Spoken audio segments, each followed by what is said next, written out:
حضرت عمیر بن سعد رضی اللہ تعالیٰ عنہ ننھا بچہ ہے، چھوٹا سا بچہ. ان کے چچا جلاس بن سوید یہ اس ننھے عمیر بن سعد کو حضور اکرم صلی اللہ علیہ وآلہ وسلم کی بارگاہ میں لے جاتا. وہ ننھا عمیر بن سعد حضور کا خطاب سنتا. اس 3-4 سال کی عمر کے بچے میں حضور اکرم صلی اللہ علیہ وسلم کا پیار پیدا ہو گیا، حضور کی محبت پیدا ہو گئی، حضور کا عشق پیدا ہو گیا. ایک دن وہ چچا جلاس بن سوید وہ خود حضور اکرم صلی اللہ علیہ وسلم کا خطاب سننے کے لیے نہیں گیا، بچہ چلا گیا. بچے نے قیامت کا منظر سنا. حضور اکرم صلی اللہ علیہ وآلہ وسلم نے اپنے فصیح کلام میں، فصیح زبان میں قیامت کا منظر بیان کیا. بچہ حضور اکرم صلی اللہ علیہ وسلم کا آواز سننے کے بعد جب گھر آتا ہے تو خوشی کے مارے فوراً اپنے چچا سے ملاقات کرتا ہے اور چچا سے کہتا ہے میرے چچا جلاس بن سوید، آج آپ محروم رہ گئے. آج حضور اکرم صلی اللہ علیہ وسلم نے قیامت کا ایسا منظر بیان کیا ہے کہ قیامت کا سارا منظر میری نگاہوں کے سامنے ہے. اب اس کا یہ چچا جلاس بن سوید یہ ازلی بدبخت تھا، یہ منافق تھا، اس کے دل میں نفاق تھا، لیکن یہ اپنے بھتیجے کو حضور اکرم صلی اللہ علیہ وسلم کی بارگاہ میں اکثر لے جایا کرتا تھا. بچے نے کہا کہ ہے میرے چچا، آج حضور اکرم صلی اللہ علیہ وسلم نے ایسا خوبصورت خطاب کیا، آج آپ اس سے محروم ہو گئے. اس بدبخت چچا جلاس بن سوید نے کہا اگر محمد سچے ہیں تو ہم گدھوں سے بھی گئے گزرے ہیں. اگر محمد سچے ہیں تو ہم گدھوں سے بھی گئے گزرے ہیں. وہ حیران ہو گیا کہ میرے اس بھتیجے کے دل میں حضور اکرم صلی اللہ علیہ وسلم کا اتنا پیار کیسے پیدا ہو گیا. تو اس نے جواباً یہ کہا اب اس بھتیجے کا واقعہ سنیں اور دعا کریں کہ اللہ عز و جل ہماری اولادوں کو بھی ایسی وفا دے دے، اللہ ہماری اولاد کو بھی یوں ہی وفادار بنائے حضور اکرم صلی اللہ علیہ وسلم کا. وہ بچہ کہتا ہے میرے چچا، مجھے نہیں پتا تھا کہ تو منافق ہے، مجھے نہیں پتا تھا کہ تو حضور کا غدار ہے، مجھے نہیں پتا تھا کہ تو حضور کا دشمن ہے.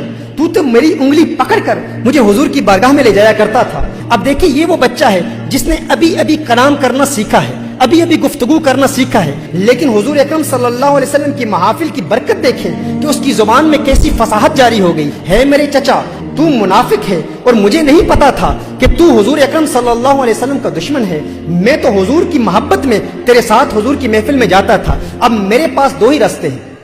ایک راستہ یہ ہے کہ میں حضور کو اطلاع نہ دوں، خاموش ہو جاؤں اور حضور کو کچھ نہ بتاؤں، اور دوسرا یہ ہے کہ میں حضور سے وفاؤں کا اظہار کرتے ہوئے حضور کی بارگاہ میں حاضر ہو کر حضور کو بتا دوں کہ تو منافق ہے.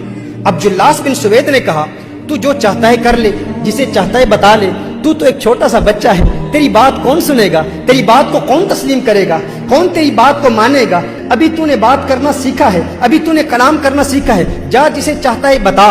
وہ بچہ جاتا ہے، حضور اکرم صلی اللہ علیہ وسلم کی بارگاہ میں حاضر ہوتا ہے اور عرض کرتا ہے یا رسول اللہ صلی اللہ علیہ وسلم. اب ذرا تخیل باندھنے کی کوشش کریں، چشم تصور سے اس منظر کو دیکھنے کی کوشش کریں. وہ بچہ حضور اکرم صلی اللہ علیہ وسلم کی بارگاہ میں حاضر ہو کر عرض کرتا ہے یا رسول اللہ صلی اللہ علیہ وسلم، آقا میں اپنے چچا سے بیزار ہوں، میں اپنے چچا سے بیزاری کا اعلان کرتا ہوں. حضور اکرم صلی اللہ علیہ وسلم نے ارشاد فرمایا ہے عمیر بن سعد، کیا بات ہے ننھے، کیا بات ہے، کیوں بیزاری کا اعلان کرتا ہے. اس نے کہا یا رسول اللہ صلی اللہ علیہ وسلم، میں اپنے چچا کے پاس گیا اور بڑی خوشی سے چچا سے کہا کہ آج حضور کا خطاب اتنا خوبصورت تھا، لیکن میرے چچا نے جواباً کہا کہ اگر محمد سچ کہتے ہیں تو ہم گدھوں سے بھی بدتر ہیں، وہ تو آپ کا گستاخ ہے. حضور اکرم صلی اللہ علیہ وسلم نے فوراً صحابہ کرام علیہ رضوان کو بلایا. میرے آقا صلی اللہ علیہ وآلہ وسلم نے ارشاد فرمایا ہے صحابہ تمہارا کیا مشورہ ہے، تم کیا مشورہ دیتے ہو؟ اور مشورہ کرنا یہ میرے آقا صلی اللہ علیہ وآلہ وسلم کی سنت ہے. حضور نے فرمایا ہے صحابہ تم مشورہ دو، تم بتاؤ. یہ چھوٹا سا بچہ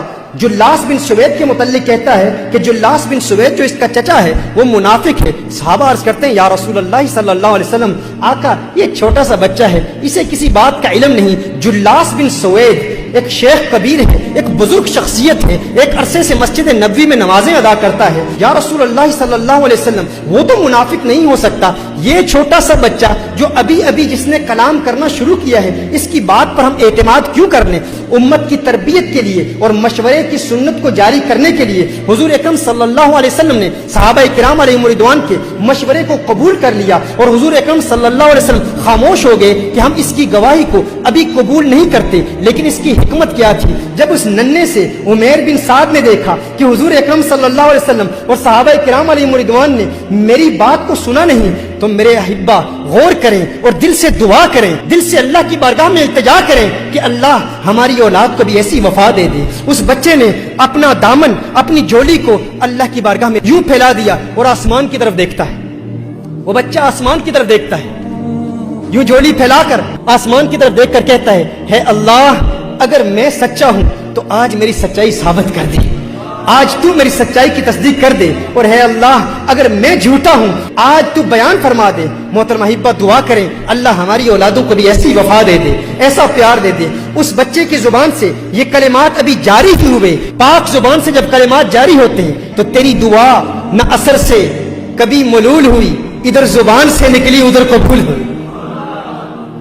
بچے نے دعا کی، اسی وقت آسمان سے جبریل امین نازل ہوتے ہیں، جبریل امین نازل ہوتے ہیں۔ سورہ توبہ کی یہ آیت نازل ہوتی ہے۔